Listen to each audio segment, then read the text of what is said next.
Well, we're going to speak about KKK Kim and Kroy called the cops on each other. I don't know what's going to happen with this divorce, but Kroy actually went onto the Instagrams and threw a little shade at Kim. Zolciak, hold on, so I guess he got his password to his Instagram because Kim had it on block, so of course shared this image on his Instagram in his stories, and it's gone now, I think, unless he didn't block me from his stories, who knows, but he shared this on his stories and he said don't be so obvious, and he put a little cartoon character up that kind of looked like KKK Kim. Zolciak EPT the wig ain't wigging, and then lips a little bit too small to be Kim. They kind of look like it could possibly be a. So basically I don't know if we gonna dissect it. I don't know if he calling her a cartoon character who wants to be in the spotlights what, but he's telling her not to be so obvious. The word on the curve is that she was begging to come back to the Real Housewives of Atlanta, and now KKK Kroy is putting her on blast. You know what they say, closest people to you will be the demise of you, and he will tell all the secrets. Yes, Kim, Kroy, and the kids. Now today news came out earlier that Kim and Kroy have been battling. They've been careful here. Hey, get it right. They have been caring to each other. I'll be like, they have been caring. They've been caring toward each other. They've been calling the police on each other, child, because they still live in the same house. They don't have no money to move out cause Kim didn't gamble it all the way. We looked at the bank statements the other day, she spent all the money on Coinbase. The kids ain't got no food, ain't got no cereal. They don't know what to do. They're gonna get on food stamps. They're gonna get on the welfare. They're in that $1 million house, can't pay for it. Then they got an equity loan to pay for to get it out of foreclosure, and they'll hunt today his house, or they don't have me. I'm trying to figure out how they living. They ain't got no money. Last I looked at the bank statement, they had $700 in the bank, but it ain't my business. But they still in the same house with the kids. And now on May 2nd of this month, Kroy called the police on Kim, and on May 14th of this month, Kim called the police on Kroy. And it's what is this tit protect? What is y'all doing? I don't understand. Why are y'all calling the police on each other each time the police came? The police just told them, y'all good white p.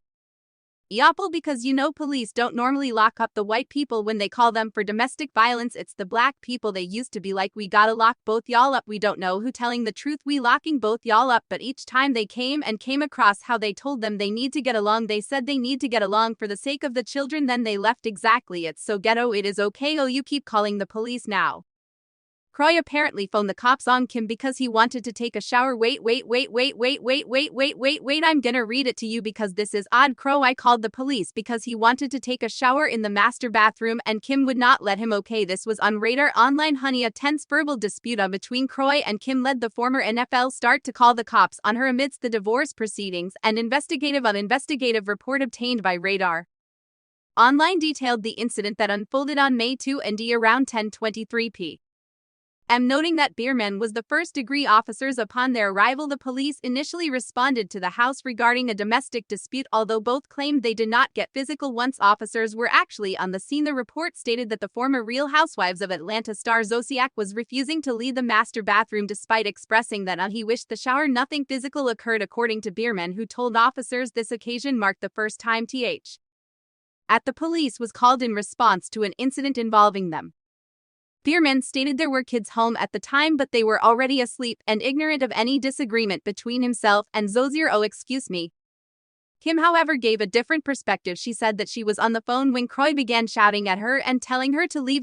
Kim got them white woman tears. He was yelling at me and he told me to get out. Zolciak said when she attempted to make her exit, Biermann would stand in the doorway and block her, also accusing her ex of chest bumpy. Yeah, I imagine this is crazy. Why is y'all understand how somebody gotta go? I cannot stay with you. We supposed to be getting divorced. I don't want to see you. I ain't sharing the bathroom with you. I don't get it, but it ain't my divorce. Is they get a divorce anyway? I'm digressing. Zolciak also stated that nothing physical occurred on that date. She allergic that Biermann had prevented her from calling 911 in the past, however, by snatching her phone when they would fight. So she was like, "Wev. Even we didn't fought before, but I told you they got it some proof in some court documents, and they had got into it altercation back in 2020. Remember I told y'all about that, and they said Kim was violent allegedly. Anyway, I'm digressing. She said she was advised to call the police if any of those offenses or any other ones occurred, according to the reports, but stated she was told to go to a neighbor's house if necessary. Zolciak also implied that she previously didn't want to get authorities involved to avoid media attention.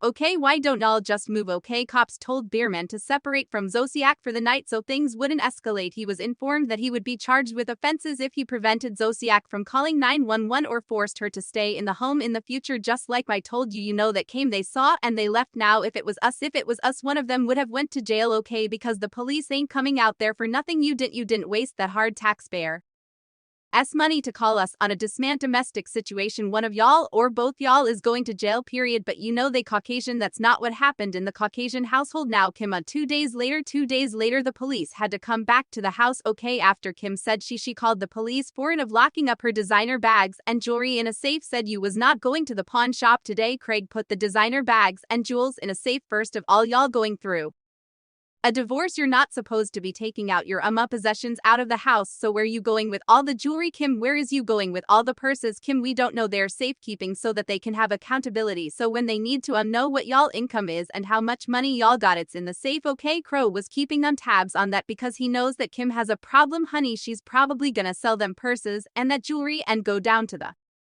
casino and play the penny slots, okay? Anyway, I'm digressing on this is also according to Radar Online, the home of Real Housewives.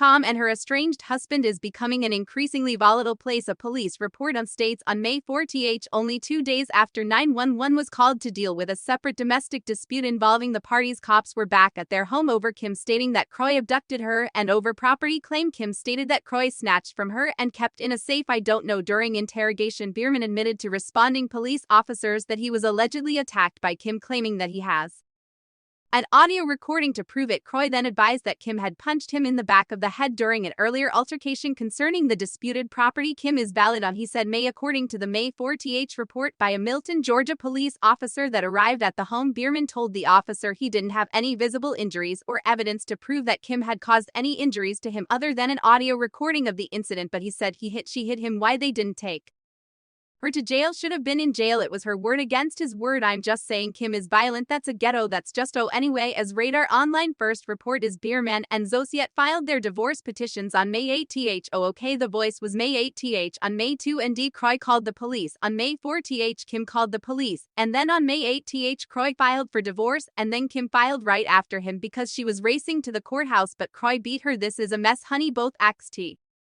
he court to enroll the award them primary custody of their 4 minor kids. You know it's Kim Kroy and kids KKK Kim Kroy Cash Kroy Jr. Collier and Kane all the caverns the K okay. But as the bare knuckle the voice brawl drags out in court, the emotional couple are still living under the same roof where the children reside and the parents meltdowns daily. At one point during the May 4th involving verbal dispute over marital property, the responding of Pfizer scolded the feuding pair, advising them to behave for the sake of their shield-shocked children. Watching the drama unfold, I'm furious, upset, remix, I'm pissed off reading this. That's child abuse. Alright, that's child abuse. If an officer arrived to a black house, they would have stated that it is child